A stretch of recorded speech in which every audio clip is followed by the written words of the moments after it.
Top quality और consistent performance के लिए सिर्फ सिल्वर पंप्स। टॉप क्वालिटी और कंसिस्टेंट परफॉर्मेंस के लिए सिर्फ सिल्वर पंप्स, नाम याद रखना।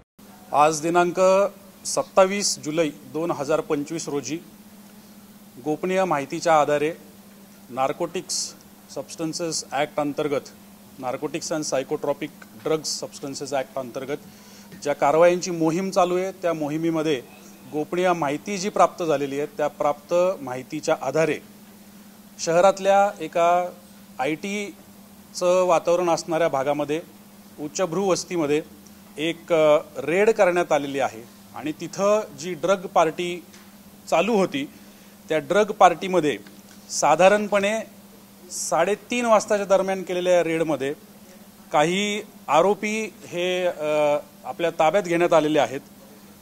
त्यांच्यावरती NDPS ॲक्ट अंतर्गत आपण गुन्हा दाखल केलेला आहे। त्या आरोपींची नावे ही खालीलप्रमाणे आहेत। प्रांजल खेवलकर वय 41, निखिल पोपटाणी, समीर सय्यद, सचिन भोंबे, श्रीपाद यादव, तसेच त्यामध्ये 2 महिला ईशा सिंग आणि प्राची शर्मा या देखील आढळून आलेले आहेत। त्यांच्याकडून वेगवेगळ्या पद्धतीचे हे साहित्य हस्तगत करण्यात आलेले आहे। यामध्ये जवळपास 2.7 ग्रॅमचा कोकेन सदृश्य पदार्थ, त्याचबरोबर 70 ग्रॅम गांजा सदृश्य पदार्थ, त्याचबरोबर 10 मोबाईल, 2 चारचाकी वाहने, हुक्का पॉटचा सेट, दारूच्या बाटल्या, बिअरच्या बाटल्या, हुक्क्याचे जे काही फ्लेवर असतात ते फ्लेवर, अशा प्रकारच्या गोष्टी त्या ठिकाणावरून आढळून आलेल्या आहेत। कारवाई जी आहे त्या कारवाईच्या अंती गुन्हा दाखल करण्यात आलेला आहे। NDPS act 8C, 22B, 21B, 27, तसेच कोटपा ॲक्ट आहे त्याच्यामधला 7(2) आणि 20(2) या अंतर्गत ही कारवाई करण्यात आलेली आहे। CR नंबर 154/25 हा खराडी पोलीस स्टेशन या ठिकाणी दाखल आहे। सदरची कारवाई ही गोपनीय माहितीच्या आधारे आणि वरिष्ठ अधिकाऱ्यांच्या मार्गदर्शनाखाली क्राईम ब्रांच पुणे शहर यांनी पार पाडलेली आहे।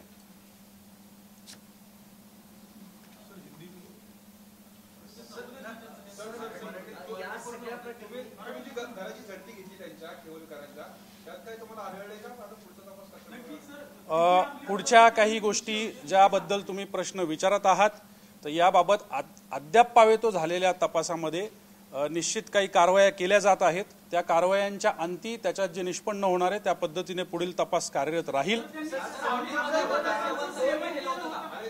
पुढच्या कारवाया ज्या आहेत या चालू आहेत त्या तपासाच्या पद्धतीप्रमाणे पुढील कारवाया चालू राहणार आहेत। न्यायालयीन प्रक्रिया आहे त्या प्रक्रियेमध्ये इतर बाबी ज्या आहेत त्या तपासाअंती उघडकीस येतील, त्या आपल्याला वेळोवेळी कळवण्यात येतील। त्याचबरोबर मेडिकल जे करायला लागतं ते मेडिकल देखील त्या ठिकाणी प्री अरेस्ट मेडिकल पूर्ण केलेलं आहे, त्याचे जे काही अहवाल असतील ते सुद्धा आपल्याला प्राप्त होतील। त्याच्या अंती अधिक काही निष्कर्ष येतील त्याच्याबद्दल देखील आपल्याला कळवण्यात येईल। या उपर काही गोष्टी निश्चित निदर्शनास आलेल्या आहेत आणि त्याबाबत आदल्या दिवशी काय झालं, त्यानंतर काही गोष्टी झाल्यात का याच्याबाबत किंवा त्या ठिकाणी अजून कोणी येणार होतं का तर याच्याबाबत आपण सगळा तपास करत आहोत आणि तो तपास झाल्यानंतरच आपल्याला त्याबाबतची खात्रीशीर माहिती देण्यात येईल। सगळं काही जे आहे हे तुम्हाला तपासाअंती कळवण्यात येईल। कुठलीही गोष्ट ही अधांतरी सांगण्यात येणार नाही। मी आतापर्यंत जे या ठिकाणी मांडले ते एक अधिकारी म्हणून, महाराष्ट्र पोलीसचा अधिकारी म्हणून अत्यंत जबाबदारीने प्रत्येक गोष्ट ही तपासाच्या अंती कागदोपत्री आल्यानंतर त्या गोष्टी तुमच्या समोर मांडलेल्या आहेत। त्या व्यतिरिक्त मी आत्ता तुम्हाला कुठल्याही गोष्टी सांगू शकत नाही, कारण तपास हा चालू आहे। त्या तपासाच्या अंती तुमच्यापर्यंत ती माहिती पोहोचवण्याची जबाबदारी आम्ही निश्चित पार पाडू। देखिए, समजून घ्या अरे तपासात ज्या गोष्टी झालेल्या आहेत त्या मी तुमच्या समोर मांडलेल्या आहेत आणि त्या पुराव्यानिशी झालेल्या गोष्टी मांडलेल्या आहेत। त्याच्यामुळे तुम्हाला जे सांगितलंय मी ते तपासाअंती कागदावरती आल्यानंतर सांगितलेल्याच गोष्टी सांगितल्यात आणि त्याच्यात पुरावे म्हणूनच सांगितलेले आहेत। त्याच्यामुळे तुम्ही जे प्रश्न विचारतायत त्याची सुद्धा उत्तरे येतील, परंतु ते आमच्या प्रक्रियेनुसार पूर्ण होऊ द्या, त्याच्यानंतर तुम्हाला निश्चित आम्ही त्याबद्दल कळवू। या बांधवांना हिंदीमध्ये जी बाईट पाहिजे ती बाईट मी देतो, म्हणजे त्यांचं सुद्धा त्याच्यात समाधान होईल। ठीक आहे, ही एक आमच्या दृष्टिकोनातून ही एक ड्रग पार्टी त्या ठिकाणी चालू होती. अधिक तपास आम्ही करत आहोत. त्याची व्याख्या काय असावी काय नसावी याच्याबाबत कदाचित आपण याच्यावरती नंतर भाष्य करू शकतो. ठीक आहे, आता हिंदीमध्ये घेऊ.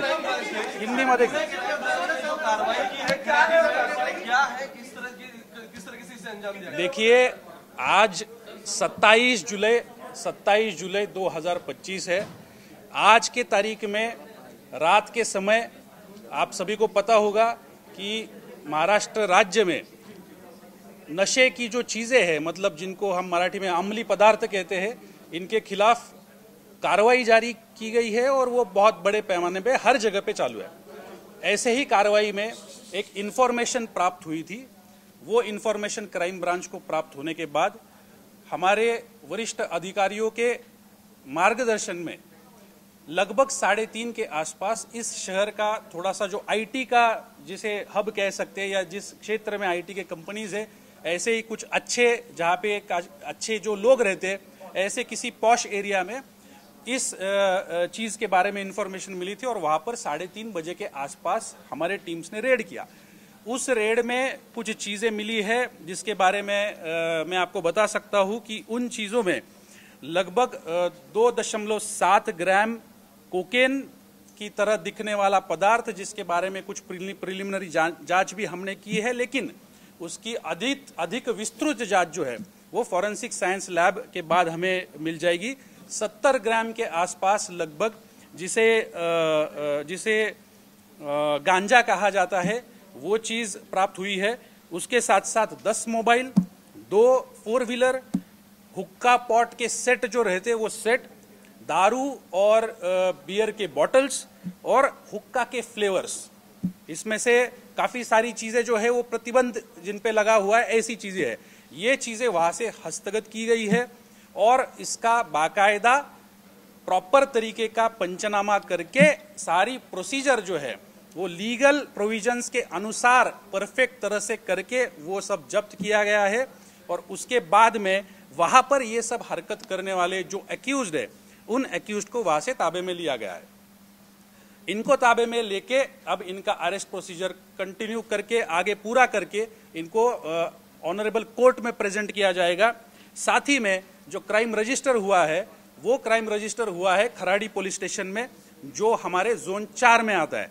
इस खराड़ी पुलिस स्टेशन में आपके जानकारी के लिए एनडीपीएस 8C 22B 21B 27 और कोटपा के जो प्रोविजन से 7(2) और 20(2) के तहत इसमें क्राइम रजिस्टर हुआ है. And that crime has been registered. ये क्राइम रजिस्टर हुआ है 154/25. ये क्राइम रजिस्टर हुआ है.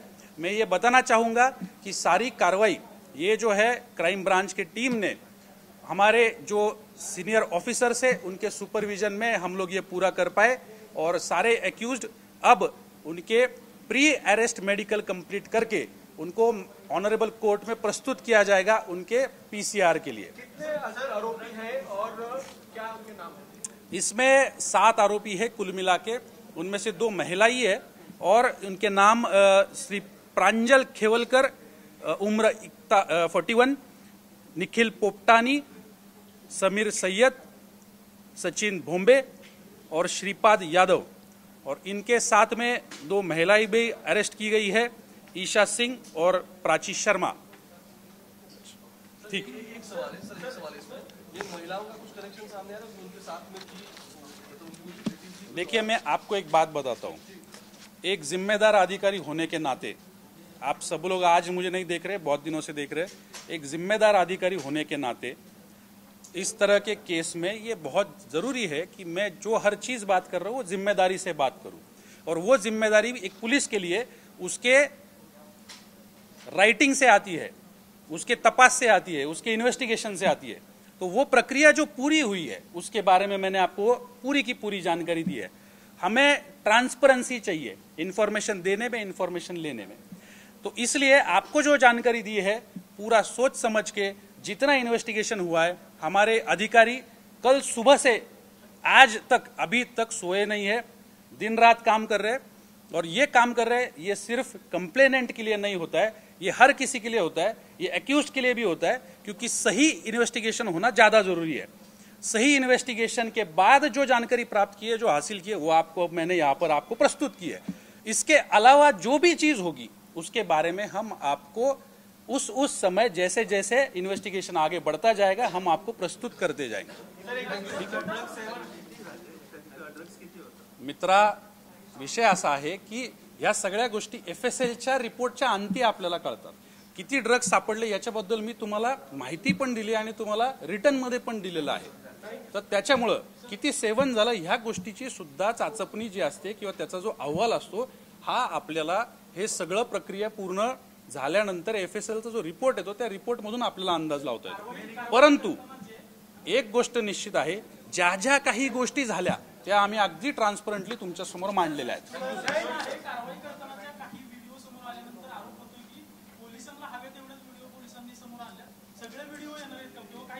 मला असं वाटतं, मी तुम्हाला आतापर्यंत हीच गोष्ट सांगायचा प्रयत्न करतोय की आपण अत्यंत पारदर्शक पद्धतीने मी जे पाहतोय त्या कालावधीमध्ये सुद्धा काम केलेलं आहे आणि त्याच्यामुळे आता सुद्धा जी कारवाई होतीये ही तुम्ही पण समजून घेण्याची बाब आहे की एक इन्व्हेस्टिगेटिंग एजन्सी म्हणून आम्हाला तुमच्या समोर ज्या ज्या गोष्टी मांडता येतात, ज्या आम्ही जबाबदारीने मांडल्या पाहिजे, आणि ही जबाबदारी ही फक्त तुमच्या आमच्या प्रती नाहीये, ही नागरिकांच्या प्रती आहे, न्यायालयीन प्रक्रियेच्या प्रती आहे, आरोपींच्या प्रती सुद्धा आहे।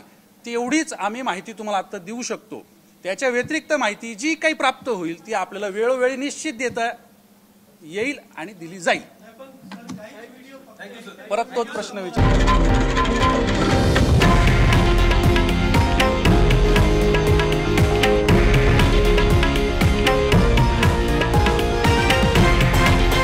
हे आहे देशातील नंबर 1 न्यूज नेटवर्क आणि आपण पाहत आहात TV9 मराठी, एकमेव।